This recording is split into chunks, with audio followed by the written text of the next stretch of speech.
Assalamualaikum warahmatullahi wabarakatuh. Perkenalkan, nama saya Mei Susanti, NPM 1901011098, kelas F, semester 3, jurusan Pendidikan Agama Islam. Di sini saya akan menjelaskan makalah saya yang berjudul Tasawuf Akhlaki. Pengertian tasawuf akhlaki.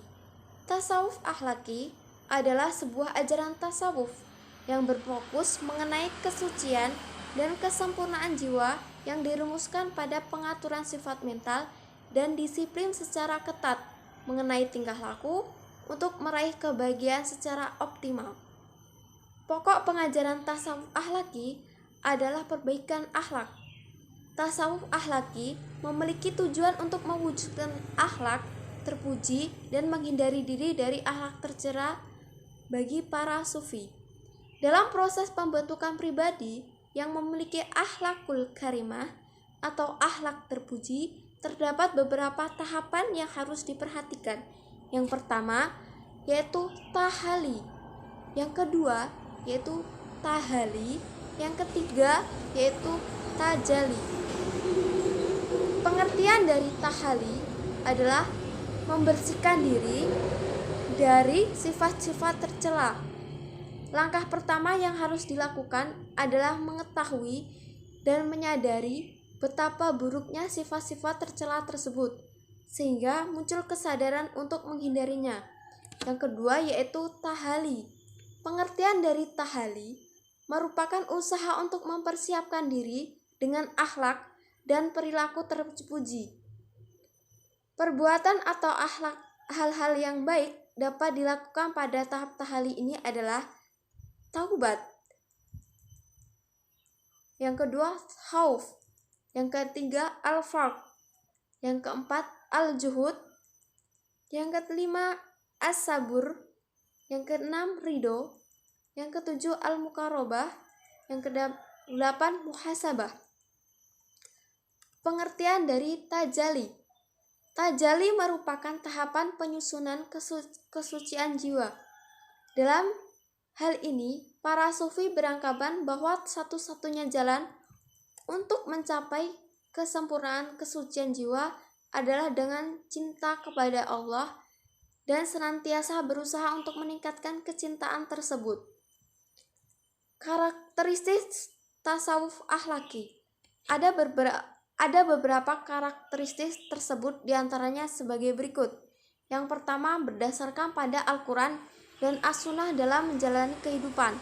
Yang kedua, adanya keterkaitan antara hakikat dengan syariat, yakni keterkaitan antara tasawuf dengan aspek batiniah dan fiqh aspek lahiriah. Yang ketiga yaitu ajarannya cenderung bersifat dualisme dengan hubungan antara tahap Tuhan dengan manusia. Yang keempat, lebih berfokus pada pembinaan, pendidikan akhlak, dan pengobatan jiwa dengan cara latihan mental. Yang kelima, tidak menggunakan terminologi filsafat.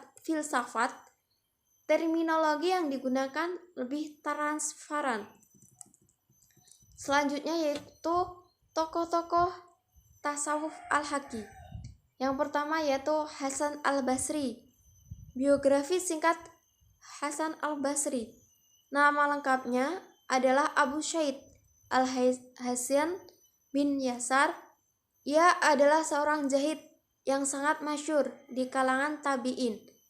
Al-Masyhir lahir di Madinah pada tahun 21 Hijriah dan wafat pada hari Kamis 10 Rajab 110 Hijriah. Ia dilahirkan 2 malam sebelum Khalifah Umar bin Khattab wafat. Ia dikabarkan bertemu dengan 70 orang sahabat yang turut menyaksikan perang Badar dan 300 sahabat lainnya. Ajaran tasawufnya. Dasar pendiriannya yang paling utama adalah menolak segala kenikmatan duniawi. Hasan al-Basri mengumpamakan dunia ini seperti ular, terasa mulus kalau disentuh, tetapi racunnya mematikan. Oleh sebab itu, dunia ini harus dijauhi, begitu juga dengan kemegahannya, harus ditolak. Tokoh kedua yaitu Al-Muhasibi. Biografi singkat Al-Muhasibi. Nama lengkapnya adalah Abu Abdullah Al-Harits bin As'ad Al-Basri Al-Muhasibi. Ia lahir di Basrah 165 Hijriah dan wafat 243 Hijriah. Ia dikenal dengan nama Al-Muhasibi karena ia termasuk orang yang sangat menyukai perhitungan atas dirinya agar tidak terjatuh kepada perbuatan-perbuatan yang merugikan. Pandangan Al-Muhasibi tentang Al-Muhasibi berbicara pula tentang ma'rifah. Menurut Al-Muhasibi, tahapan-tahapan ma'rifah adalah sebagai berikut. Yang pertama yaitu taat. Yang kedua, aktivitas tubuh telah disinari oleh cahaya merupakan tahapan anggota makrifat selanjutnya. Yang ketiga, pada tahapan ketiga, Allah menyiapkan hasanah-hasanah, keilmuan, dan kegaiban kepada setiap orang yang menyaksikan. Yang keempat, tahapan keempat adalah fana yang menyebabkan baqo. Tokoh yang ketiga yaitu Al-Qushairi. Biografi singkat Al-Qushairi. Nama lengkapnya adalah Abdul Karim bin Hawazin bin Abdul Malik bin Tahlah bin Muhammad An-Naisaburi. Ia lebih dikenal dengan nama Abdul Karim Al-Qushairi karena ia berasal dari keturunan kabilah Arab Al-Qushairi bin Ka'ab yang pindah ke Khurasan pada masa dinasti Umawi. Ajaran tasawuf Al-Qushairi. Pandangan dan ajaran Al-Qushairi tentang tasawuf tertuang dalam karya monumentalnya Risalah Al-Qushairiyah. Kitab ini merupakan kitab banyak dikutip dalam pembicaraan tasawuf. Seandainya karya Al-Qushairi ini dikaji secara mendalam, akan tampak jelas bagaimana ia cenderung mengembalikan tasawuf ke atas landasan doktrin as-sunnah. Tokoh yang keempat atau yang terakhir yaitu Al-Ghazali. Biografi singkat Al-Ghazali. Nama lengkapnya adalah Abu Hamid Muhammad bin Taus At-Tausi Asy-Syafi'i Al-Ghazali. Secara singkat dipanggil Al-Ghazali, yaitu Abu Hamid Al-Ghazali. Ia dipanggil Al-Ghazali karena dilahirkan di Hazlah, suatu kota di Khurasan, Iran pada tahun 45 Hijriah.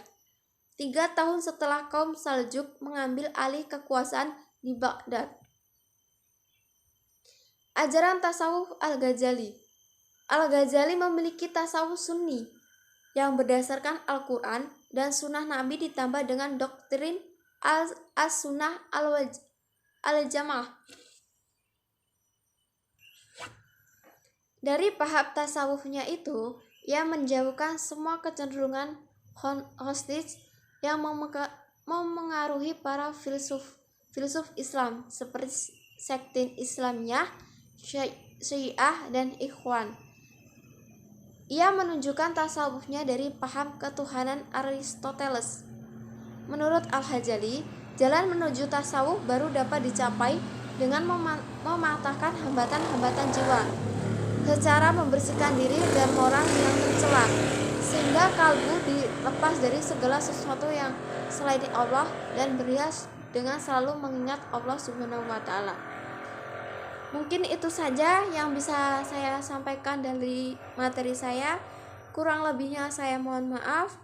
Saya akhiri, wallahul muwaffiq ila aqwamit thoriq. Wassalamualaikum warahmatullahi wabarakatuh.